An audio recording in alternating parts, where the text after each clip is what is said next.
For all the play-by-play action of Cincinnati Reds baseball, we go to Marty Brenneman and Joe Nuxall.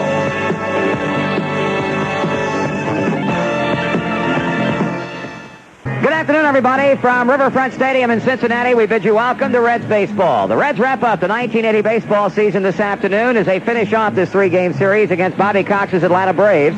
And, of course, this game, the rubber match, after the Braves won 4-1 on Friday night. And the Reds came back yesterday behind the root-going performance of Frank Pastore and the two-run home run by George Foster that produced a 3-2 Cincinnati final. Rookie left-hander Joe Price hoping to close out the season today with his 7th victory, and he'll be going against the wily old veteran right-hander and knuckleballer Phil Niekro. We'll be back to take a look at the starting lineups in just a moment. If you're ready now, the starting lineup today for the Braves, leading off in left field, Jerry Royster. Batting second, shortstop Rafael Ramirez. Terry Harper plays center field and bats third. Hitting fourth, third baseman Bob Horner. Dale Murphy will be at first base, batting fifth. Hitting number 6 in right field, Charlie Spikes. Glenn Hubbard will play second base and bat seventh. Hitting eighth, the catcher, Bruce Benedict. And batting ninth and pitching for Atlanta, right-hander Phil Niekro. Again for the Braves, it's Royster in left field, Ramirez at shortstop, and Harper in center field. Horner at third, Murphy at first, Spikes in right, with Hubbard at third at second base, Benedict catching, and Niekro on the mound. Lineup now for the Reds today, leading it off in right field, Dave Collins. Ronnie Oster will play shortstop and bat second. Paul Householder hitting third and in center field. Batting fourth in left field, George Foster. Johnny Bench will catch and bat number 5. Hitting sixth at first base, Harry Spillman. Ray Knight will bat seventh. He'll play third base. Hitting eighth at second base, Junior Kennedy. And batting ninth, the Reds pitcher, left-hander Joe Price. Once more for Cincinnati, it's Collins in right field, Oster at shortstop, and Householder in center field. Foster in left, Bench catching, Spillman at first. While the bottom third again will have Knight at third, Kennedy at second, and Price on the mound. Payoff to Oster, swung on and hit well to right field. Going back is Harper, and he can't get to it. It short hops the wall. Oster to second. He'll hold there with a stand-up double. Laron getting a lot of that when the ball's short hopping the wall in deep right center field, and that is hit number 3. Niekro will continue to work out of the stretch as the runners lead at second and third with 2 out. Collins grounds to shortstop. Ramirez on to first, safe, and a run score. A bang-bang play at first base, and Paul Pryor says safe on Collins. He beats it out. Kennedy scores, and Cincinnati takes a 1-0 lead. It looked like Ramirez had trouble getting the ball out of his glove. And that one split-second hesitation was the thing that did the shortstop in. He had to double pump as he finally got the release off.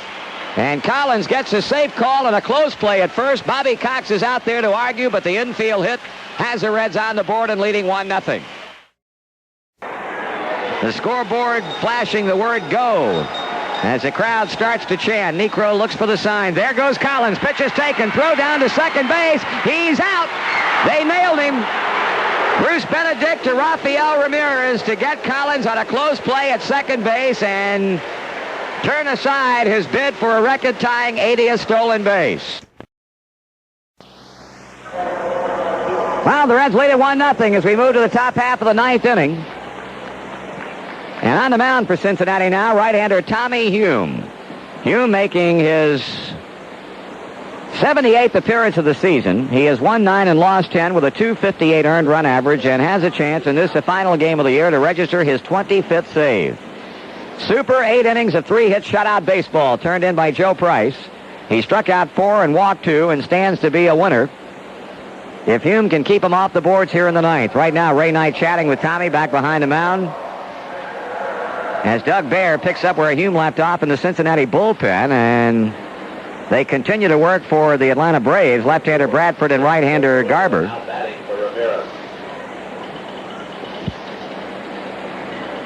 Going to be getting a pinch hitter for Rafael Ramirez, Biff Pocoroba. Hitting .268 with 2 homers and 8 RBIs, will lead it off. Hume delivers and Pocoroba takes ball 1.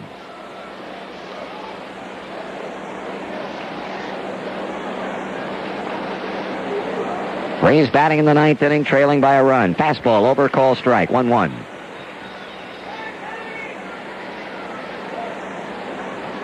Hume bringing it Pocoroba taking it low and inside. 2-1. On deck, Terry Harper. He'd be followed by Bob Horner. Pitch. Swing. Out of miss on a fastball in. 2 balls, 2 strikes.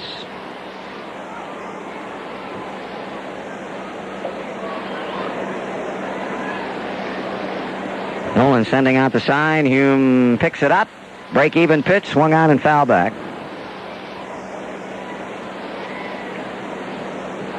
30,478 here today, and boy, they've seen a ball game. Great pitching.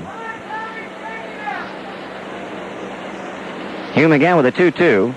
Pocoroba strikes out swinging on a high fastball. 1 down in the 9th inning. Here's Terry Harper. Harper is struck out, grounded to the mound, and popped up to second.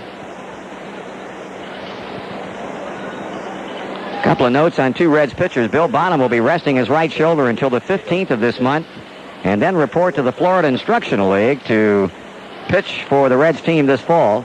Pitches down low for a ball, and Paul Mosco will be deciding this week about possible surgery on his right shoulder. Swing and a miss. Dr. George Ballou, the Reds team physician, on Friday thoroughly reviewed for Mosco what the surgery could mean, so 2 bits of information on Bill Bonham and on Paul Mosco. 1 ball, 1 strike, 1 out. Harper chases a bad pitch away and doesn't get it. And Hume out ahead, 1 ball and 2 strikes. Tommy closing out a super year out of the Cincinnati bullpen, his 2nd straight great year. Here's a fly ball into left field. Foster coming on, glasses down, makes the play, 2 down. Well, now Bob Horner, who is grounded out twice and flied to left field. Braves are down to their final out. Hume trying to protect the 1-0 lead, present Joe Price with his 7th victory, pick up his 25th save, and give the Reds a season-ending record of 89 wins and 73 defeats.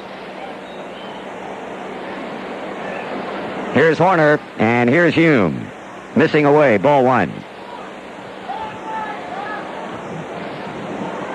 Braves have not had a hit since Benedict's single in the 5th inning. 1-0 to the plate. Bouncing ball to shortstop. Oster bobbles the ball, recovers, bobbles it again. Horner's going to be aboard. Ronnie Oster booting a big bouncer that he tried to short hop. Had it bounce away from him, tried to recover, and had it get away again.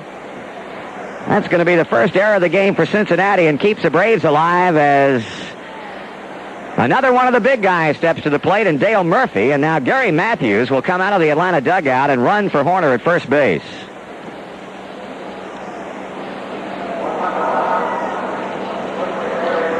Normally sure fielding Ronnie Oster, booting a routine ground ball off the bat of Bob Horner.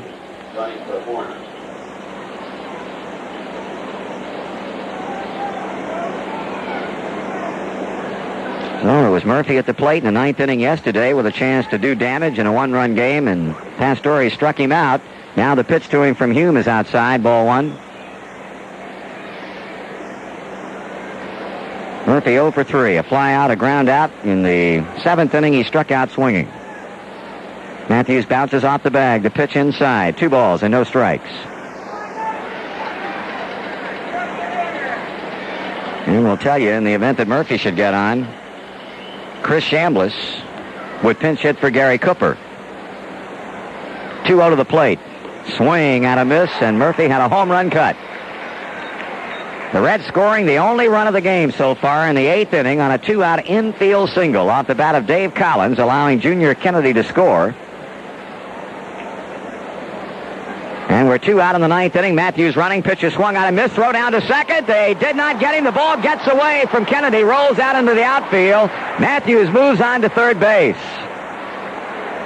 Well, it's hard to say exactly what happened there, whether Matthews kicked the ball away. The throw did not look like it was a bad throw at all. It looked like a pretty good throw from Joe Nolan. But the ball got away from Kennedy, rolled into the outfield, and Matthews ends up at third. So Gary is going to get a stolen base. And there will be an error charged against somebody, allowing him to go to third base. And they're going to score the error on Junior Kennedy. Really, from our vantage point, the throw looked like a good one from Nolan.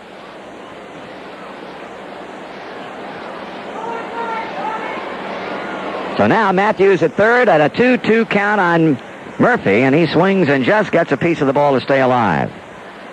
So after Pocoroba struck out and Harper flied to left, Horner grounded to shortstop. That looked to be the ball game, but Oster errored the ball. Matthews now steals second, and an error on Kennedy allows him to go to third. Again, the 2-2 to the plate. Struck him out swinging, and this one belongs to the Reds. Here in the ninth inning for the Atlanta Braves, no runs, no hits, 2 errors, 1 man left on. The Reds ring down the curtain on the 1980 season as they shut out the Atlanta Braves, a final score of 1-0. We'll be back in just a moment.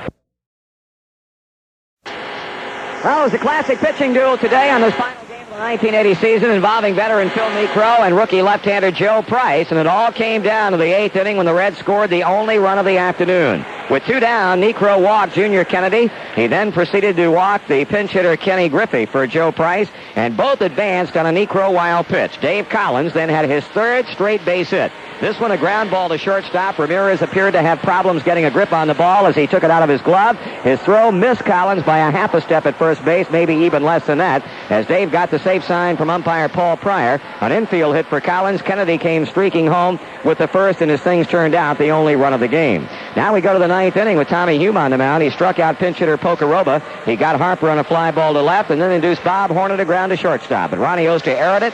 The Atlanta Braves were still alive. Then Gary Matthews came on to run for Horner with Murphy at the plate. Matthews stole second and went to third on the error by Junior Kennedy, but stayed there as the game ended. Tommy Hume with a super fastball to simply blow Dale Murphy away on a strikeout swinging that ended the ball game and gave the Reds their 89th win of the season.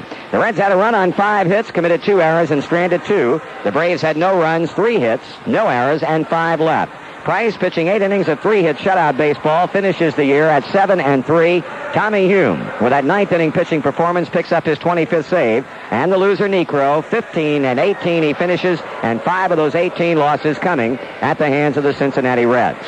So the 1980 season is over now. The Reds 89-73. As Joe mentioned, 1 less win than the Reds had last year when they copped the Western Division Championship.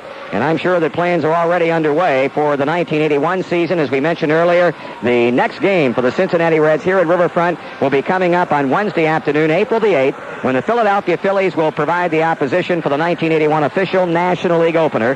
And in all likelihood, the pitching matchup that day will have Tom Seaver going against the lefty Steve Carlton. Again, we thank you fans for everything that you've done for us in 1980. It's been a swell year from that standpoint. We've certainly enjoyed bringing the play-by-play action to you for the Reds in 1980 and for the 6 previous years. And we look for an interesting winter as far as the Reds are concerned, with an eye toward 1981.